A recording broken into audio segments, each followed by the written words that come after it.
चुनाव के बाद पार्टी की आज और पार्टी के संसदीय बोर्ड और पार्टी के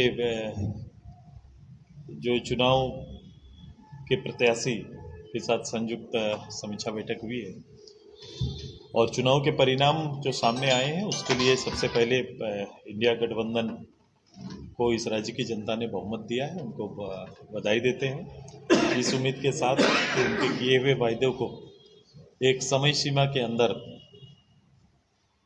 पूरा करें। हम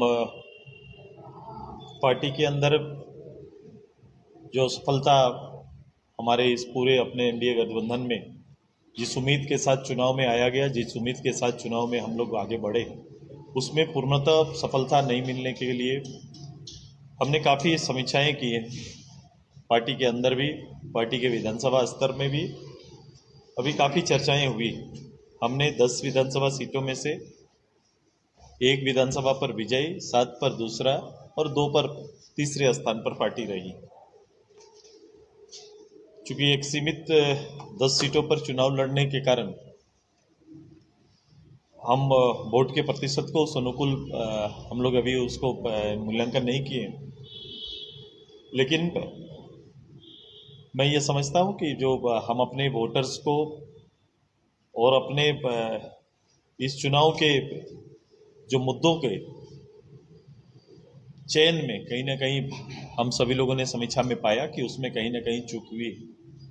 वोटर्स को हम बांधे रखने में असफल हुए। कार्यकर्ता को चुनाव के लिए जितना धारदार बनाना था और समन्वय जो हमारा गठबंधन के साथ बनना था, वो एक कारण निकल कर सामने आया है। प्रारंभ काल से निर्णय में थोड़ा विलम्ब होना, दोनों घटक दलों का निर्णय, सीटों का बंटवारा का निर्णय में विलम्ब एक विषय उभर कर सामने आया है।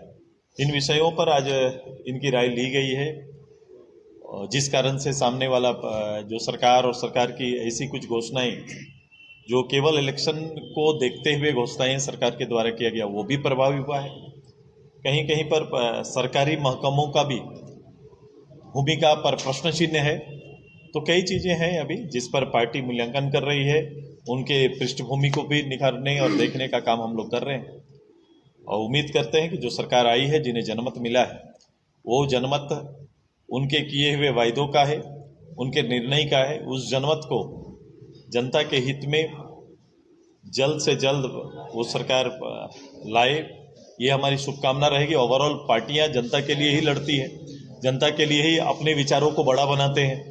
तो ये कोशिश रहेगी कि अगर आपका विचार को जनता ने अगर सहमति दिया है या जनादेश के रूप में, तो ये सुनिश्चित करिए कि ये 5 साल के जनादेश, ये अंतिम वर्ष का जनादेश या अंतिम वर्ष के निर्णय के लिए नहीं, प्रारंभ से ही ये निर्णय जिस रूप से आपने वायदा किया है वो उस रूप से ये काम प्रारंभ हो।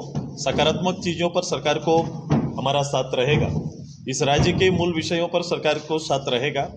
जो हमारा एजेंडा हमेशा रहा है, जिस एजेंडा के साथ हम काम करते रहें, वो एजेंडा जब भी आएगा हम निश्चित रूप से उस निर्णयों में खड़े रहेंगे। लेकिन जब एजेंडा या फिर जन विरोधी निर्णय जहाँ जहाँ आएंगे, हम निश्चित रूप से एक प्रबल धारदार विपक्ष के रूप में भी हम अपनी भूमिका पे रहेंगे। सुदेश जी, कहा जाता है सड़कें सूनी हो जाती है तो सत्ता बेलगाम हो जाता है। फिलहाल जनादेश तो ऐसा मिला है कि सड़कें सूनी दिख रही हैं। ऐसा नहीं होता, ये प्रारंभ में, चूंकि अभी एक चुनाव, जब आप चुनाव लड़ के आते हैं तो सब चीज़ एक कलर में दिखने लगता है। विजयी होते हैं तो कमियां छिप जाती है। ये है, हम लोग लगातार राजनीति में हैं। इस तरह से हम लोग सरकार को बनते हुए देखते हैं, गिरे हुए देखते हैं। सब परिस्थितियों को हम लोग ने झेला है। मेरे लिए ये चुनाव कोई नया नहीं है। हम इन चुनाव को व्यक्तिगत रूप से भी और पार्टी के रूप से भी और गठबंधन के रूप में भी हम देख रहे हैं। सुदेश जी, एनडीए की हार के पीछे जयराम फैक्टर भी है क्या? देखो, सबसे बड़ा है वोटों को ध्रुवीकरण करने में, वोटों को एकजुट करने में एनडीए, हेमंत जी और उनकी पूरी टीम सफल हुई है। उन्होंने ये चुनाव किसी विकास के नाम पर लड़ा गया चुनाव नहीं है, या विकास के एजेंडे पर ये सरकार ने चुनाव नहीं लड़ा, बल्कि जातीय ध्रुवीकरण ने, जो इस गठबंधन का मूल आधार है, उसको बनाए और बांधे रखने में ये सरकार सफल हुई है। सर, अभी आपने कहा कि इस गठबंधन के साथियों के साथ समन्वय स्थापित नहीं हो पाया, क्या ये भी एक कारण रहा है? बिल्कुल वो कारण रहा है। आप देखेंगे, मैं बड़ा स्पष्ट इस चीज़ों पर हूँ, चूँकि जब विधानसभा की चुनाव हो रहे तो स्टेट चेहरा को सामने और उसको फोकस करके हम लोग चुनाव लड़ रहे हैं। तो राज्य स्तर पर भारतीय जनता पार्टी आजसू या मेरे वंश सहयोगी का आपने केवल सीटों के बंटवारे के अलावे किसी दिन आपने कोई मीटिंग देखा नहीं होगा, या फिर सभाएं भी हमारी बहुत कम हुई। हम कभी एक मंच में आकर इस राज्य के लिए अपील करते हुए हम लोग नजर नहीं आए, एक बड़ा कमी रह गया। तो क्या मतलब आपको लगता है कि मुख्यमंत्री का चेहरा आप लोग की तरफ से डिक्लेयर्ड होता तो कुछ बात अलग होती, या ज्वाइंट सभाएं होती आपकी बाबूलाल जी की तो अलग? नहीं, अगर ऐसा कर पाते कि राज्य के अंदर, मैं हमेशा बोलता रहा हूं कि भाई इस राज्य को कौन खेवनहार होगा, कौन चेहरा होगा, किसके लीडरशिप में सामने वाली गवर्नमेंट को हम दुरुस्त करेंगे, ये पब्लिक की इच्छा रहती है। और एक पारदर्शी रूप से अगर ये संभव हो पाता, क्योंकि ये निर्णय गठबंधन के अंदर का था, अगर ऐसा हो पाता तो मुझे लगता है कि और बेहतर होता।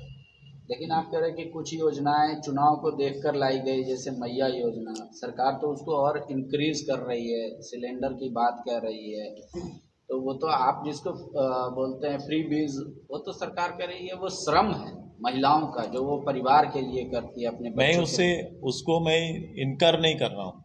आपका और आपके द्वारा लाया गया अंतिम 3 महीना का ये जो वोटर्स को प्रभावित करने वाला जो स्कीम है, मैं हमेशा उसके लाने के तरीके पर प्रश्न खड़ा किया हूँ कि किस समय लाया गया, उस समय कौन सा था। वो बिल्कुल चुनाव के एकदम दरवाजे पर आकर आप एक योजना को लेकर आते हैं, और ये योजना जिसको आपने कभी भी बजटीय स्वरूप में लेके नहीं आया, इसके लिए कोई बजट नहीं रखा, और ये पैसे कहाँ से आएंगे, हाँ ये तो बाद में बातें चलेंगी, अभी हम लोग आएंगे बात करेंगे। राज्य के अंदर इतना बड़ा राजस्व का हिस्सा जो आप लोग मैया योजना के माध्यम से जाएगा, तो सरकार तो गार्जियन होते हैं ना, उनके पास आने वाले इनकम के स्रोत भी बताने पड़ेंगे, तो वो तो करेंगे, वो अपना काम है। लेकिन आप इसको कंटिन्यू करिए। आपने 2500 कहा है, मैं आपके साथ हूँ। 2500 अभी से लोगों को मिलना शुरू हो जाए मैया के नाम पर। आपने दिव्यांग के लिए भी 2500 बोला है, आपने आपके पेंशन को भी 2500 करने का बोला है। तो ये समांतर रूप से चले, ये माँ को या जो दिव्यांग हैं उनको 1000 और मैया के नाम पर 2500, ये दोनों ने एक साथ सारी चीजों को लेके आए। जो बोले हैं जातीय जनगणना कराइए, आपको बहुमत आ गया, जातीय जनगणना कराइए, आरक्षण सुनिश्चित करिए, ओबीसी के आरक्षण को बढ़ाइए, आपने ट्राइबल के आरक्षण को, एससी के आरक्षण को भी बढ़ाने की बात की है, उसमें आप आइए, हम आपके साथ हैं। इन विषयों पर हम सकारात्मक, मैंने बोला जो भी इस राज्य के हित के और यहाँ के जनजातीय हित के लिए होगा, उन निर्णयों पर हम आपके साथ खड़े हैं, पहले भी हैं, अभी भी हम लोग रहेंगे। तो आपका मूल विषय और उनका एक ही है, खतियान आधारित स्थानीय। जल्दी करिए, खतियान आधारित लेके आइए, नीतियों लेके आइए, नौकरी दीजिए। सबसे बड़ी बात है कि नौकरी दीजिए लोगों को। छात्र में जो एक उबाल आया था, पिछली बार जो छात्रों में एक उबाल आया था, जो उनमें एक रोष था सरकार के खिलाफ में, उस रोष को राजनीतिक रूप से तो कन्वर्ट करने में ये सफल हुए, पॉलिटिकल कन्वर्ट कर दिए, लेकिन उसका रिजल्ट नहीं आया, परिणाम नहीं आया। किसी को नौकरी मिलने की बातें नहीं हो रही है, कैसे नौकरी मिलेगा, नियोजन नीति कैसे साथ में चलेगा, नियोजन ही नौकरी का आधार कैसे बने, ये अभी सुनिश्चित नहीं हुआ है। ये करें बहुत इत्मीनान से। हम अभी कोई सरकार के खिलाफ में हम लोग किसी तरह का बात अभी तुरंत करने वाले नहीं है। उनके लिए पूरा समय, हम आने वाला 2-3-4 महीना हम उनके लिए पूरा समय है, वो बेहतर से निर्णय ले और अपने किए वादों को पूरा करें। सीजीएल का रिजल्ट आया, बीजेपी आपकी सहयोगी पार्टी कह रही थी हम आते ही फर्स्ट कैबिनेट में उसको खत्म करेंगे सीजीएल का, सरकार ने रिजल्ट दे दिया। भाई जो रिजल्ट आया, सरकार ने कहा था, हमने भी कहा था, जो रिजल्ट आया, रिजल्ट में आप वो ढूंढे, रिजल्ट को देखे कि इसमें स्थानीय कहाँ है, इसमें स्थानीय लोगों कौन आए, स्थानीय इसमें आए हैं, कहाँ के लोग इसमें आए, किसका परिणाम निकल रहा है, इसको तो आप सबको देख रहे हैं और इसमें जवाब देना चाहिए उनको खड़ा होकर कि अगर यहाँ पर कोई योग्य आदमी नहीं हुआ या स्थानीय ना होने का लाभ किसी को मिल गया, अगर ये वो दिए हैं तो फिर उनका कथनी और करनी में तो फर्क पड़ गया ना। ये सुदेश, ये जो विषय उठे बांग्लादेशी इन्फिल्ट्रेशन का, बीजेपी ने खूब जोर शोर से उठाया, क्या लगा ये ऐसे विषय थे जो बीजेपी को नुकसान किया, उसकी वजह से आपको भी नुकसान हो गया? मैंने कहा ना कि हम लोग ने जो एजेंडा जो हमारा सरकार के खिलाफ में, सरकार के लिए जो एजेंडा आना है, उसमें कहीं ना कहीं एजेंडा का निर्णय भी जो होना चाहिए था, वो मुझे लगता है कि उसका भी फर्क है। आप अध्यक्ष पार्टी के तिवारी महतो जी जीते हैं, भले ही आजसू हमेशा संख्या में कम रहा हो, लेकिन एक विपक्ष के तौर पे रेखांकित अपना ये कहें कि पार्टिसिपेशन दिया, तो उनके लिए जो बाकी उम्मीदवार आप लोगों ने समीक्षा कोई दिशा निर्देश जारी किया कि वो कैसे बिल्कुल अपनी से भूमिका को बिल्कुल अदा करें? एक पार्टी के प्रतिनिधि के रूप में चाहे वो वहाँ पर उपस्थित रहेंगे और इनकी भूमिका पूरे राज्य की जो आजसू की भावना है, लोगों की भावना है, वो केंद्रित इन पर रहेगा। ये केवल ना मांडू के प्रतिनिधि होंगे बल्कि पार्टी के रूप में ये विधानसभा के अंदर में पूरे राज्य का प्रतिनिधित्व करेंगे। और मेरी शुभकामना है, एक संघर्षशील नौजवान इस दहलीज को छूने में सफल हुआ है। एक लंबे समय से ये तीसरा चुनाव इनका था, तीसरा चुनाव था जब ये भाग लिए हैं और तीसरे चुनाव में ये जीत के सामने आए हैं।